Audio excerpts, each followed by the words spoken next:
ভূত কি সত্যিই আছে নাকি সব মনের ভুল? বিজ্ঞানীরা কি প্রমাণ করতে পেরেছেন ভূত আছে কিনা?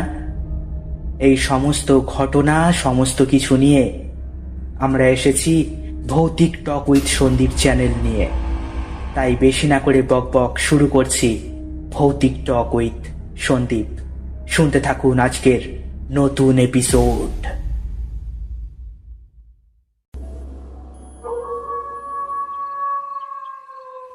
বাইরে শীতের হাওয়া বইছে। আজ আবার বড়দিন। বাইরে শীতের আমেজ আর বড়দিনের আমেজ।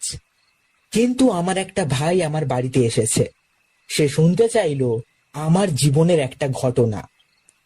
হ্যাঁ, আমিও একবার আত্মহত্যা করতে গিয়েছিলাম, কিন্তু একজন আমায় বাঁচিয়েছিল। আজ তার জীবনের ঘটনা তোমাদের সামনে বলবো। আমার ভাইটাও শুনবে। তোমরাও শোনার জন্য রেডি তো? তাহলে হেডফোন পরে নাও।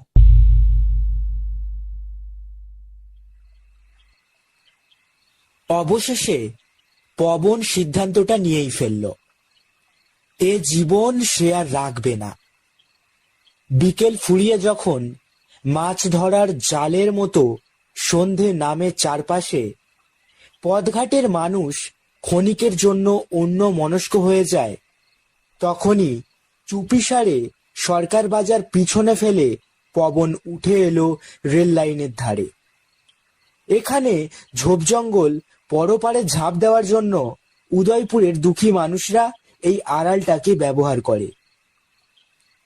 বিকালের ডাউন লোকালটা রোজ আধ ঘন্টার মতো লেট হয়। আজও তার অন্যথা হয়নি।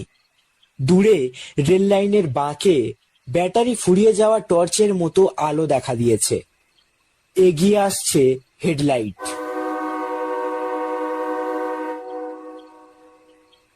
জ্ঞান হওয়ার পর থেকে পবন আজও পর্যন্ত কোনো কাজই ঠিকভাবে করে উঠতে পারেনি। লেখাপড়া, খেলাধুলো, ব্যবসা কোনোটাই নয়। আজকের কাজটায় কিছুতেই ভুল করা চলবে না। রেস দৌড়ের স্টার্টিং এর মতো ভঙ্গি করে রেলের পাথরের উপর বসতে গেল পবন। প্যান্টের পকেটে কি যেন রয়ে গিয়েছে, কোনো পিছু টান। পকেট থেকে বেরোলো দুটো কয়েন, 2 টাকার আর 1 টাকার। পবনের কাছে এর আর কোনো মূল্য নেই। ছুঁড়ে দিল বাজারের দিকে। কাল সকালে যে পাবে সে খুশি হবে। এই ধরনের আনন্দের ঘটনা পবনের জীবনে কখনো ঘটেনি। হঠাৎ প্রাপ্তি হয়নি কিছুই। স্কুলে ক্লাস 6-এর গণ্ডি টপকাতে পারল না। বাবা মারা গিয়েছিলেন তার আগেই। বাজারে সবজি নিয়ে বাবার জায়গায় মা বসতেন। পবন মাকে সাহায্য করত। দুপুরের পর ছুটি। বাড়িতে খেয়ে দিয়ে ঘাটে মাঠে ঘুরে সময় কাটাতো পবন। প্লেয়ার নিতান্ত কম পড়লে খেলায় ডাকা হতো তাকে। এভাবেই কবে যেন বড় হয়ে গেল সে। মায়ের বয়স হচ্ছে, ঘরবার একসঙ্গে সামলাতে পারছিলেন না। ঘরের কাজে একজন সাহায্যকারী চাই। বিয়ে দিলেন ছেলের। পবন প্রবল আপত্তি জানিয়েছিল। কেন বিয়ে দিচ্ছ মা? কোনো রোজগারপাতি নেই আমার। এখনো আমরা ভাড়া বাড়িতে থাকি। তোকে ভাবতে হবে না, ও দায়িত্ব আমার। বলে মা লাগিয়ে দিলেন বিয়ে। ওই গরিব ঘরে যেমন হয় আর কি। তোবড়ানো টিনের চালে জ্বলল টুনি লাইট। 2.5 বছরের মাথায় সব দায়িত্ব ছেড়ে মা চলে গেলেন দুদিনের জ্বরে। পবনের ছেলে যখন হামা টানছে। কাঁচা গায়ে মুখ ভার করে পবন বাজারে মায়ের জায়গায় গিয়ে বসল। শ্রাদ্ধ শান্তি করল যথা নিয়মে। কিছুদিনের মধ্যেই পবন বুঝতে পারল ব্যবসায় তার ক্ষতি হচ্ছে। যার কাছ থেকে সবজি কিনছে সে ঠকাচ্ছে। পোকা লাগা সবজি, ওজনে কম। যারা কিনছে ফেলছে ধার বাকি। মাস 6 যেতে না যেতেই পবনের পুঁজি ফুরিয়ে এলো। মহাজনের কাছে প্রচুর দেনা। ঘর ভাড়া দিতে পারছে না সময় মতো। গুটি কয়েক সবজি নিয়ে বাজারে বসে আর ভাবে এরপর কি করে চলবে। শাক বেচে লক্ষ্মী মাসি, মায়ের বন্ধু। পবনের অবস্থা দেখে বলল, তুই একটা কাজ কর, আমি যতটা শাক নিয়ে বসি অর্ধেক তুই নিয়ে বেচ, লাভের অংশ রেখে বাকি টাকা ফেরত দিবি। ধারটার আর কাউকে দিস না। সতর্ক একটু হলো বটে পবন। খদ্দের হাসি মুখে কথা বললে গলে গিয়ে ওজনের বেশি জিনিস দিত না, দামাদামিতে হেরে গিয়ে লোকসানে দিয়ে ফেলতো না জিনিস। তবুও শুধু শাক বেচে কি অত টাকা ধার শোধ আর সংসার চালানো সম্ভব? ঘরে হাড়ি চড়তে লাগলো একবেলা। বউ রেগে মেগে ছেলেকে নিয়ে চলে গেল বাপের বাড়ি। সেখানে দুবেলা দুমুঠো ভাত তো সে পাবে। এই ঘটনায় পবনের মনটা একেবারেই ভেঙে গেল। বাজারে বসতে ইচ্ছে করত না, টিকতে পারত না ঘরেও। ছেলেটার কথা মনে পড়তো সারাক্ষণ। শিশু গরিব বড়লোক বোঝে না, সে তার বাবাকে চিনত খুব। দেখলেই ঝাঁপিয়ে আসতে চাইতো কোলে। বেড়াতে যাবে সে। থাকতে না পেরে পবন একদিন ছেলে বউকে আনতে গেল। সেখানে গিয়ে বলবে, ব্যবসাটাকে দাঁড় করানোর শেষ চেষ্টা করে দেখি, মহাজনের কাছ থেকে না হয় আরো কিছু ধার নেব। বউ সীমা সে বাড়ির চৌকাটি ডিঙোতে দিল না। বলল, গরিব কুর্ব জামাইও এক বাক্স মিষ্টি অন্তত নিয়ে আসে, তুমি তো দাড়িটাও কেটে আসোনি। দরাম করে সদর দরজা বন্ধ করে দিয়েছিল সীমা। পবনের মনে হয়েছিল দুনিয়ার সব দরজাই তার জন্য বন্ধ হয়ে গেল। ভীষণ একা লাগলো নিজেকে। ঘটনাটা বেশি দিনের পুরনো নয়, 2 সপ্তাহ কাটেনি। এই কটা দিন পবনের মনে একটা কথাই ঘুরে ফিরে আসছে, এ জীবন রেখে আর কি লাভ? সিদ্ধান্তটা পাকা পোক্তভাবে মাথায় বসে যেতে সন্ধ্যের মুখে উঠে এলো রেল লাইনের ধারে।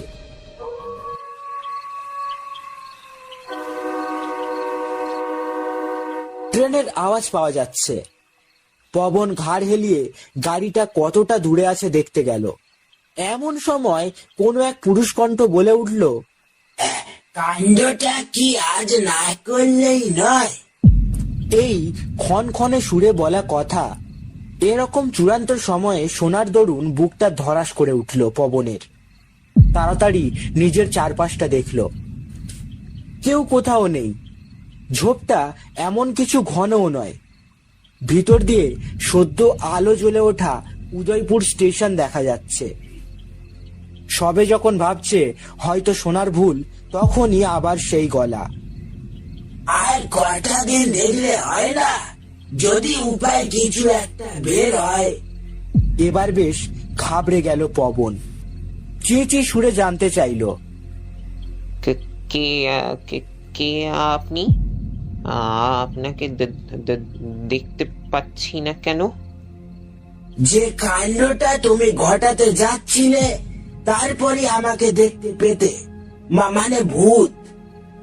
অন্য সময় হলে কথাটা শুনে গায়ে কাঁটা দিত পবনের। এখন মনে হচ্ছে কোনো আত্মীয় বুঝি স্টেশন থেকে নিতে এসেছে। সত্যি একটু পরে সেও তো ভূত হয়ে যাবে।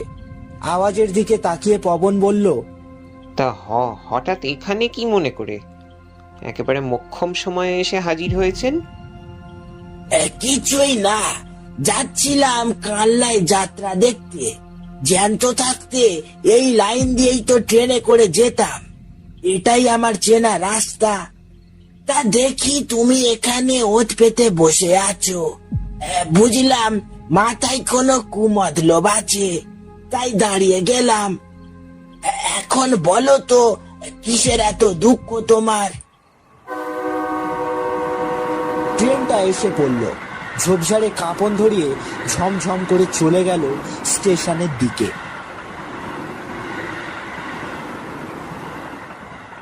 ভীষণ বিরক্ত হয়ে পবন বলল, দিলেন তো চান্সটা মিস করিয়ে। আমার মেলা দুঃখ, শুনতে শুনতে আপনার ঘুম পেয়ে যাবে। আমাদের ঘুম বলে কিছু নেই, তুমি বলো চান্স আরো পাবে, এটাই তো লাস্ট ট্রেন নয়? রেলের পাথরের উপর বসে পড়ল পবন। তাদের লাইনে ট্রেন কম, পরের লোকাল অনেক দেরিতে। সামনে কেউ বসে আছে ধরে নিয়ে পবন বলে যেতে থাকলো তার দুঃখ। প্রতিটা বাক্যের শেষে আচ্ছা, তাই তো শূন্য থেকে উচ্চারিত হয়। মনের কথা বলতে বলতে একটা প্রশ্ন মাথায় এলো পবনের। জিজ্ঞেস করলো, আচ্ছা, আপনি তো নাকি সুরে কথা বলছেন না? সন্ধ্যের অন্ধকার বলে উঠল, সব ভূত বলে না। যারা বেঁচে থাকতে লেখা বা বলার সময় চন্দ্রবিন্দু প্রয়োজন মতো ব্যবহার করেনি অথবা ভুল জায়গায় করেছে, সেই চন্দ্রবিন্দুগুলো মৃত্যুর পর তাদের নাকে এসে জমা হয়। খবরটা জেনে খানিক আশ্বস্ত হলো পবন। পড়ালেখার পাঠ যেহেতু তার কম, চন্দ্রবিন্দুর ভুল বেশি হয়নি। আর কথা সে অল্পই বলে। মরার পর তাকে বিচ্ছিরিভাবে খোনা সুরে কথা বলতে হবে না। দুঃখের বৃত্তান্ত শেষ করে লম্বা শ্বাস ফেলল পবন। বলল, আপনিই বলুন, এরপর কি আর কারো বেঁচে থাকতে ইচ্ছে করে? অশরীরী সহানুভূতির গলায় বলল, সে অবশ্য ঠিক, তবে আমাকে সব বলতে পেরে একটু হালকা বোধ করছো তো? তা করছি। বলে আকাশের দিকে তাকালো পবন। একটা দুটো করে তারা ফুটছে। সরু ফালির মতো চাঁদ। কৃষ্ণপক্ষ চলছে। নিশ্চয় একটু খিদে খিদে পাচ্ছে, যাও কিছু খাও আগে। অশরীরীর গলায় বড় ভাইয়ের আন্তরিকতা। পবন বলল, পয়সা কই? দুটো কয়েন মিলিয়ে 3 টাকা পকেটে ছিল, একটু আগে ছুঁড়ে ফেলে দিয়েছি। কোনো ব্যাপার না, উঠে দাঁড়াও। যেভাবে কয়েন দুটো ছুঁড়ে দিলে, একটি পাথর নিয়ে সেভাবেই ছোঁড়ো। উঠে দাঁড়ালো পবন। বুদ্ধিটা খারাপ নয়। অশরীরীর কথা মতো কাজ করলো সে। তারপর ঢাল বেয়ে নেমে এলো পাথরের কাছে। ও মা, একটু দূরেই শুয়ে আছে দুটো কয়েন। কেমন যেন অভিমানী লাগলো ওদের। কানের কাছে ফেরোর গলা। কি খেতে ইচ্ছে করছে? একটু ভেবে পবন বলল, ভক্তিপালের জিলিপি, কিন্তু 3 টাকায় তো দুটোর বেশি হবে না। এক কাজ করো, স্টেশনের টিকিট কাউন্টারের কাছে যাও। ওখানে টাকা কড়ি লেনদেন হয়। লোকের হাত ফসকে মাটিতে কিছু পড়ে থাকলেও থাকতে পারে। ভূত যখন বলছে, একটা মানে আছে নিশ্চয়ই। পবন দেরি না করে পা চালালো টিকিট ঘরের উদ্দেশ্যে। যত সহজে পাওয়া যাবে ভেবেছিল তা হয়নি। বিস্তর খুঁজে একটা ঠোঙার নিচে 5 টাকার কয়েন পেয়েছে পবন। ভাগ্যিস টিকিট কাটার ভিড় তেমন ছিল না। থাকলেও সন্দেহজনকভাবে ঘোরাঘুরির জন্য প্রশ্নের মুখে পড়তে হতো। পবন এখন মিষ্টির দোকানের বাইরের বেঞ্চে। শেষ কবে এদের জিলিপি খেয়েছে মনে পড়ে না। ভাতের জোগাড় করতেই হিমশিম খেতে হয়, আবার খাবে জিলিপি। দোকানের সামনে ভক্তিপাল নিজের হাতে জিলিপি ভাজছে। আঁকশে দিয়ে তুলে চুবিয়ে দিচ্ছে রসে। এই জিলিপি যে একবার খাবে জীবনভর ভুলতে পারবে না। 8 টাকারই অর্ডার দেবে কিনা ভাবছে পবন। দেখা গেল উনি সঙ্গ ছাড়েননি। নির্দেশ দিলেন, 2 টাকা পকেটে রেখে অর্ডার দাও। ঘাড় হেলিয়ে পবন তাই করলো। হাতে শাল পাতা ভর্তি জিলিপি। দুটো খাওয়া হয়ে গিয়েছে। রস গড়াচ্ছে ঠোঁটের কোণ বেয়ে। চেটোর উল্টো পিঠ দিয়ে মুছতে গেল পবন। কেমন লাগছে? আবার তার গলা। দারুণ দারুণ। মুখে খাবার থাকার দরুন উচ্চারণ জড়িয়ে গেল পবনের। উনি বললেন, বেঁচে আছো বলেই এর স্বাদ পাচ্ছ। আমাদের তো এসবের আয়োজন দেখেই সান্ত্বনা পেতে হয়। ভূতের দুঃখে দুঃখিত হয়ে দুবার সমর্থন সূচক ঘাড় নাড়ল পবন। ইচ্ছে থাকলেও জিলিপির ভাগ দেওয়ার উপায় নেই। খাওয়া শেষ। শালপাতাটা ফেলতে মায়া হচ্ছে। উনি জানতে চাইলেন, কার কথা মনে পড়ছে বেশি? পবন বলল, ছেলে বউয়ের। অনেকবার ভেবেছি ওদের একবার ভক্তিপালের জিলিপি খাওয়াবো, কিন্তু হয়ে ওঠেনি।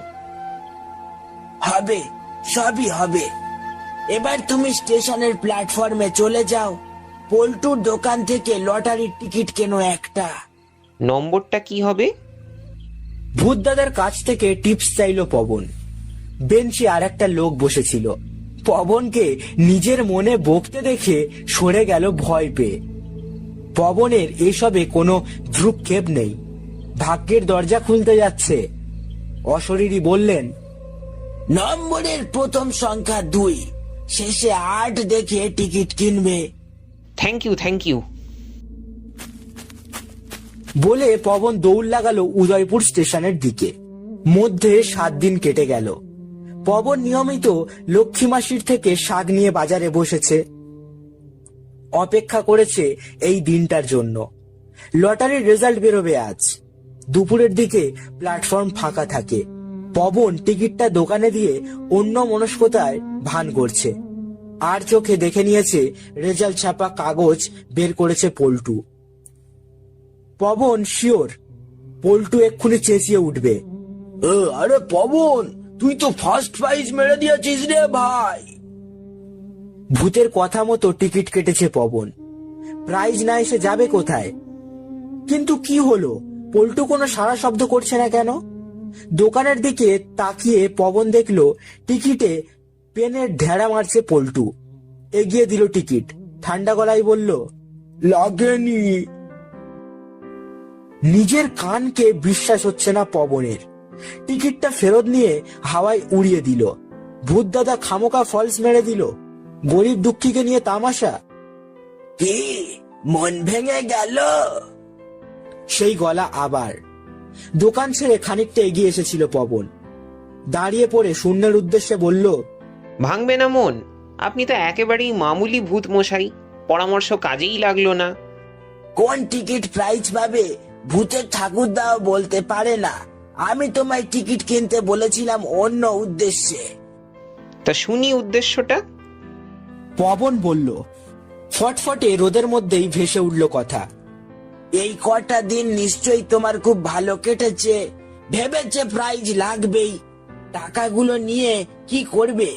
মোটামুটি একটা পরিকল্পনা করে ফেলেছো। ছেলে বউকে এটা সেটা কিনে দেবে। কথার মাঝে পবন বলে উঠল, তাতে ভালো হলো কি, সেই তো আগের অবস্থায় ফিরে এলাম। না আসনি। এই সপ্তাহটায় তুমি একবারও ভাবনি জীবনটা রাখবে না। প্রাইজ নিয়ে অনেক স্বপ্ন দেখেছো। মরে গেলে স্বপ্নগুলো দেখা হতো না। ভূত কখনো স্বপ্ন দেখে না, ভবিষ্যৎকে আড়াল করে থাকে বর্তমান। শেষ কথাটা পবনের পক্ষে খুব ভারী হয়ে গেল। তবে যুক্তিটা মোটামুটি সে ধরে নিয়েছে। অশরীরী এবার বলল, যাক ও সব ছাড়ো। লটারির প্রাইজ কোটিতে একজন পায়। এখন ওই যে দেখো প্ল্যাটফর্মে এই মাত্র যে গাড়িটা গেল, মালপত্র সমেত এক বৃদ্ধ নেমেছেন। কুলি খুঁজছেন উনি। তোমাদের ঝিমমারা উদয়পুর স্টেশনে কুলি পাওয়া দুষ্কর। তুমি যাও, মালপত্র বইয়ে রিক্সায় তুলে দিয়ে এসো, কিছু রোজগার হয়ে যেতে পারে। ভূত দাদার কথা মতো সবই করলো পবন। উদয়পুর স্টেশনে ওভারব্রিজ নেই। মাল কাঁধে নিয়ে বৃদ্ধ মানুষটিকে ধরে ধরে রেল লাইন পার করালো। রিক্সায় উঠে বৃদ্ধ বাবা দীর্ঘজীবী হও বলে চলে গেলেন। হতাশ হয়ে রিক্সার চলে যাওয়া দেখছে পবন। আবার উনি পাশে। মন খারাপ করো না, বয়স্ক মানুষের আশীর্বাদ পাওয়াটাও কম কথা নয়। বিরক্তির চোটে রাস্তায় ডান পা ঠুকলো পবন। ধুলো উঠল। বলল, আশীর্বাদ দিয়ে কি আমার পেট ভরবে নাকি? ধুর ধুর, এর চেয়ে মরে যাওয়াই ভালো ছিল। আগেই পেটের কথা ভাবো কেন? কাজ খোঁজো কাজ, হাঁটতে থাকো, কিছু না কিছু পেয়েই যাবে। হাঁটা ছাড়া এখন আর কি বা করার আছে? মাইল 2 হেঁটে ফেললো পবন। হঠাৎ পেল কাজের গন্ধ। রাস্তার ধারে দোতলা বাড়িতে আলমারি তোলা হচ্ছে। দরকারের তুলনায় লোক কম, সুবিধে করতে পারছে না ওরা। পবন এগিয়ে গেল। 50 টাকা হাতে এলো। খুশি হয়ে দিল বাড়ির মালিক। পবন ভাবলো টাকাটা থাক, কাল লক্ষ্মী মাসির শাক ছাড়াও কিছু সবজি নিয়ে এসে বসবে। পবনের অবস্থা এখন ফিরে গিয়েছে। সেই 50 টাকার সবজি বিক্রি করে লাভ হয়েছিল 30 টাকা। পরের দিন 80 টাকার সবজি নিয়ে বসেছিল, লাভ হলো আরো। এভাবে কবে থেকে যেন তার ব্যবসাটা দিব্যি চলতে শুরু করেছে। দুপুরে বাজার উঠে যাওয়ার পর অযথা বসে থাকে না, কাজ খুঁজতে বেরোয়। একটা না একটা জুটেই যায়। কারো গাড়ি রাস্তায় খারাপ হয়ে গিয়েছে, ঠেলে দিয়ে পেয়ে যায় 10-20 টাকা। কখনো হয়তো ঢুকে পড়ে কোনো ক্যাটারিং এর দলে, ভালো খাওয়া টাকা 2 পায়। কখনো বা পুকুরে ডুবে খুঁজে দিল গৃহস্থের ঘটি বাটি গয়না। এরই মধ্যে একদিন দাড়ি কেটে হাতে 1 বাক্স সন্দেশ নিয়ে পৌঁছে গিয়েছিল শ্বশুর বাড়ি। ফেরত নিয়ে এসেছে ছেলে বউকে। এখন আর কোনো অভাব নেই তার। আজ ঘটনাচক্রে সারা বিকেল ঘুরেও কোনো কাজ পায়নি পবন। তাতে পরোয়া নেই, হাতে টাকা আছে যথেষ্ট। কাজ করার জন্য মনটা সবসময় উসখুস করছে। এই যা সন্ধ্যা নেমে গিয়েছে, সরকার বাজারের পাশ দিয়ে বাড়ি ফিরছে পবন। ভূত দাদার কথা বড্ড মনে পড়ছে আজ। সেই যে হাঁটতে পাঠালেন, আর দেখা করেননি। এখন তাকে প্রয়োজন নেই পবনের, তবু গলাটা ফের শুনতে ইচ্ছা করছে। ভূত দাদার কথা ভাবতে গিয়েই চোখ গেল রেল লাইনের ধারের কোণটায়। কি ব্যাপার, গাছগুলো দুলছে কেন? হাওয়া তো নেই, ট্রেনও যায়নি। সন্দেহ দূর করতে ঢাল বেয়ে ঝোপটার কাছে উঠে এলো পবন। এ কি, একটা লোক হাঁটু মুড়ে রেল লাইনের দিকে তাকিয়ে বসে আছে। দূরের বাঁকে ট্রেনের আফছা হেডলাইট। লোকটির দিকে তাকিয়ে পবন বলল, বলছি, কাণ্ডটা কি আজ না করলেই নয়? চমকে উঠে দাঁড়ালো লোকটা। পবন এগিয়ে দুঃখী মানুষটার কাঁধে হাত রাখলো। বল, কেমন লাগলো? এটাই ছিল আমার ঘটনা। শ্যামল এতক্ষণ চুপচাপ বসেছিল।